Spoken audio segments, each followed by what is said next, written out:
Hi, I wanted to test more zombies, answer some questions from comments, and some that I had. A big one being this Cavalry Lancer barrel. What does it do? Is it worth using? There are no details to view here. It gives no percent like multiplayer for vehicle damage. Well, it does nothing tier damage against regular zombies, as expected, and the same for megaton bosses. They aren't armored, they just have a lot of health. The only obviously armored target are these heavy zombies that appear in round 20. You get the blue armor hit numbers, and you can break their armor off with enough damage. The thing is, the barrel didn't visually change anything on these guys either. With or without the barrel, I got 162 damage with my triple packed purple FAMAS here. So then I also thought, well, maybe the number is the same because it deals the same amount of damage to the zombie through the armor, but it takes fewer shots to break the armor off. Went back in to test that, and it did seem like that was true. It's hard to get a controlled environment here chasing these guys around, but I tried it a few times, counting the blue hit numbers. It seemed like keeping everything the same on round 24, it took 12 shots to pop off the chest plate without the barrel, and only 8 with it. So maybe that's it. There could be a roughly 50% damage increase to the armor with this barrel, but only the armor and not the armored target itself. Which is weird, because if we look at Deadshot, which I made sure I didn't have for those clips, but I did also test it out,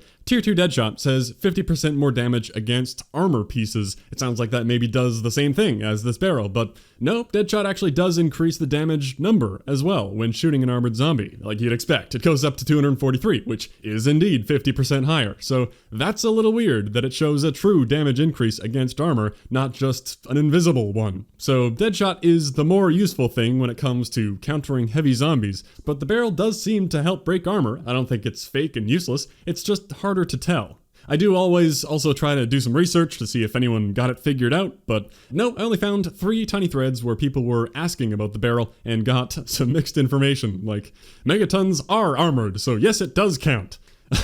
Why are you so confident? Anyway, is it worth using? Well, when you unlock it, yeah, there are no downsides, and if there's even a chance it helps shred through annoying armor guys faster, I'm a big fan of that. However, depending on the weapon class, there may be an option I like more, like this one that gives a flat damage increase against everything, which I did test, it works just fine, and also a good boost to shooting move speed. I like that stat for zombies. I want as much as every move speed I can get, assuming you're training and not doing a roof camping type of strat. The tac rifles are another good example. They have a barrel for damage and fire rate, 2 types of DPS increase, damage always being nicer for zombies I think, because it also makes your ammo go further. That's nice, especially for that roof camping strat where I don't want to need to run down for ammo as much. That's why I'm not as big a fan of the last barrel that almost every weapon class has some form of. A damage increase, but it also really hurts your ammo capacity in a few different ways. So for something like that FAMAS, which doesn't have a damage barrel option that I like, only that last one that hurts your ammo, I think I will just be running that Cavalry Lancer. That was a more confusing answer than I hoped for, but hopefully that helps you pick your barrel. Not that it's a huge deal either way.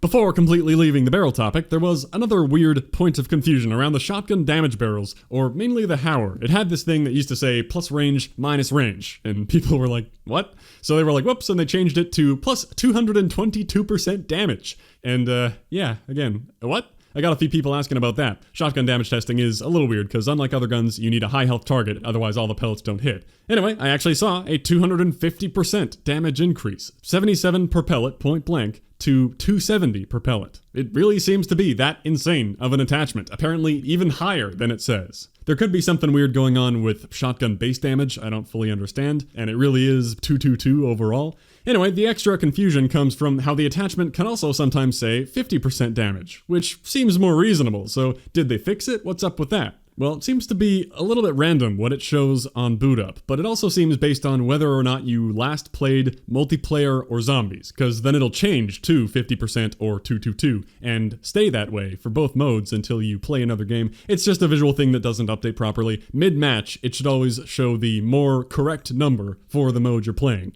Anyway, confusing, I know, but just know that at least for now, these damage barrels truly are absolutely nuts on the shotguns. The Spaz has one for 90% damage. You should absolutely be using these damage barrels. Next topic, a quick note on the best elemental alternate ammo type and the hidden perks, something I'm sure is not news to zombies players a couple months into this game, but I know I may be talking to many people who are not super into zombies. So on top of the main effects of the ammo type, which is where it charges up and does something, these mods do actually make all your bullets deal that type of elemental damage, like electric or toxic damage. And that does nothing for normal zombies, but certain enemies are weak to certain elements. It's Pokemon time, like the Plague Hounds are weak to fire, which you can tell because the little fire icon comes up next to the damage. If you have Napalm Burst, you'll be dealing 50% more damage to them all the time. But they have practically no health, so who cares? The important one is that megatons are weak to electric. So just by having Deadwire, you'll be melting those pesky mini-bosses 50% faster. So I definitely consider Deadwire to be the best ammo type to throw on for the convenience of easy boss killing. We could have plenty of debate about the other elements and what they do, but the effects themselves don't matter nearly as much to me as easy elite kills. Again, this will not be news to many of you, but I guarantee it will be to some. It's worth mentioning. It's not like they list type effectiveness anywhere in the menus. You just have to know, or figure it out. And it's very nice to know.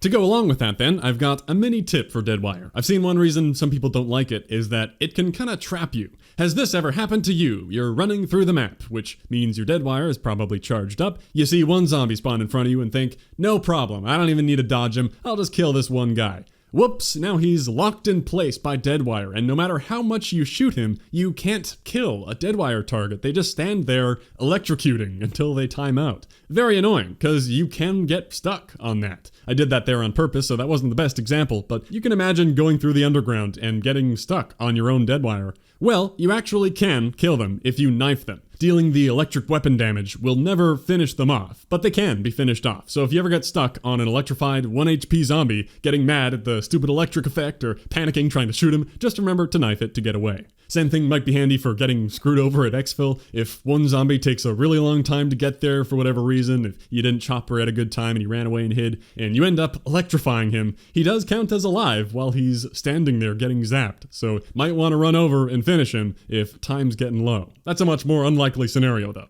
To finish up, how about some extra megaton DPS stuff, the best ways to kill them, since these are all closely related topics. It can get pretty complicated with the many ways you can decide to calculate DPS, like all the other things to consider that makes a weapon good or not, mag size, total ammo, ranges, and all that, but I did some basic calculations to just give a rough idea of how the weapons stack up when it comes to quickly melting a megaton. This will be with Pack 3, Max Rarity, the electric ammo type, and the damage boosting barrel. The barrels are really only a big deal when it comes to the shotguns, and we'll start with them, because they are the clear kings of boss DPS. You have to get close, but headshot or not, these will be shredding bosses with their damage barrels on. Remember, without those though, it basically cuts in half or more, so a shotgun out of the box or off the wall could be not great. Either way, nothing really comes close to those. Also a note, the Hauer shoots faster when you don't aim down sight, if you didn't notice, so I would recommend hip firing. Also, the Gallo is full auto when you pack it, if you didn't notice that. It is easy to forget, but nice quality of life. The next thing that can kinda do the same job are akimbo pistols. They're all very strong and give you tons of ammo. They are much more headshot reliant to hit good numbers, but with the hipfire bonus from Deadshot, you can aim for the head well. They're very fun to use.